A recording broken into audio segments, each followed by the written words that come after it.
연일 국민의힘 전당대회 이 당권 주자들을 둘러싼 논란이 뜨겁습니다. 제2의 연판장 사태로 불리는 이번 논란에 대해서 국회팀 유승호 기자와 자세한 이야기 나눠보겠습니다. 어서 오십시오. 유 기자, 일단 이 연판장 사태 주말 동안 굉장히 뜨거웠는데 이 연판장 실제로 돈 게 맞긴 맞습니까?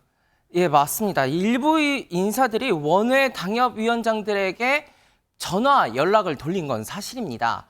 지난 6일 밤부터 당협위원장 단체방에 이런 연락을 받았다는 글이 올라오기 시작했는데요. 김건희 여사 문제에 대해 한동훈 전 비상대책위원장의 대응을 비판하는 취지의 기자회견이 준비됐고 여기에 참석 여부를 묻는 내용이 담긴 것으로 전해집니다. 실제로 10명 정도가 참여 의사를 전달했고 20여 명이 이름을 올리는 데 동의했다고도 알려졌는데요. 하지만 당무 개입 논란으로 예민한 사안인 만큼 결국 기자회견은 취소됐습니다. 네, 기자회견이 추진이 됐다가 취소된 이런 해프닝이 있었는데 이번 사태를 보면 지난 전당대회 때 이 김기현 후보, 나경원 후보가 맞붙었던 이 제2의 연판장 사태가 제1의 연판장 사태가 생각이 나는 것 같습니다. 이때와 좀 비슷한 점도 있습니까? 예, 맞습니다. 지난해 3.8 전당대회 당시에도 대통령실의 당무 개입, 그러니까 전당대회 개입 논란이 불거졌었죠. 네. 당시 대통령실은 당권 주자였던 나경원 의원과 안철수 의원 등을 정조준했습니다. 특히 나 의원은 친윤계 초선 의원 53명의 사퇴 연판장 공세를 겪으며 결국 불출마했었는데요. 나 의원은 한 전 위원장이 비상대책위원장 당시 역할과 책임을 다하지 않은 점에서 자신과 엄연히 상황이 다르다고 밝혔습니다. 지금 당의 상황이 너무 안타깝다고 생각을 하고요. 그러나 제 연판장과 저의 상황하고는 다르다고 생각을 합니다. 양쪽이 충돌하고 있는데 모두 줄 세우기 정치와 줄 서기 정치로 가고 있다. 네, 그런데 이번 논란, 여러 가지 논란의 시작으로 돌아가 보면 이 김건희 여사가 보낸 문자를 한동훈 전 위원장이 무시했다. 여기서부터 시작이 됐잖아요. 네네. 이 문자 메시지 내용들이 추가로 몇 개가 공개가 됐다면서요.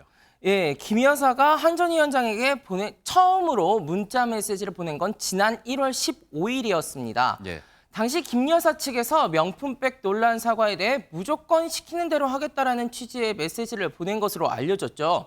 그런데 이때뿐 아니라 그 이후에도 김 여사가 한 전 위원장에게 비대위 차원에서 사과 결정을 해주면 뜻을 따르겠다는 취지로 4번 더 문자 메시지를 보냈다는 보도가 나오고 있습니다.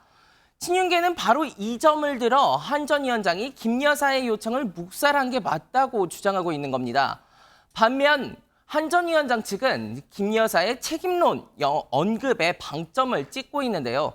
한 전 위원장 측은 김 여사가 사과하면 책임론에 불이 붙을 것이라고 언급했다며 결국 사과가 어렵다는 내용 아니냐며 맞서고 있습니다. 네, 국민의힘 내부 갈등이라고 해야 되나요? 분위기가 좀 과열되는 이런 것 같은데 오늘 합동연설회가 예정되어 있잖아요. 분위기는 어떻습니까? 예, 우선 호남과 제주 합동연설회를 시작으로 본격적인 지방순회 일정 시작됩니다. 오는 10일에는 부산, 울산, 경남 등 PK 지역, 12일엔 대구, 경북 등 PK 지역, 15일은 충청, 17일은 수도권과 강원 연설회가 예정돼 있는데요. 국민의힘 선거관리위원회는 내일부터 후보자 방송 토론회를 5차례 실시한다고도 밝혔습니다. 당대표 선거 판세가 방송 토론회 등을 거치며 점차 윤곽을 드러낼 것으로 보이는데요. 현재 나경원 의원은 개파 없는 보수통합을, 원희룡 의원은 당정 신뢰를 앞세우고 있고요. 윤상현 의원은 지역 당심 공략을, 한동훈 전 비대위원장은 당 체질 개선을 강조하고 있습니다.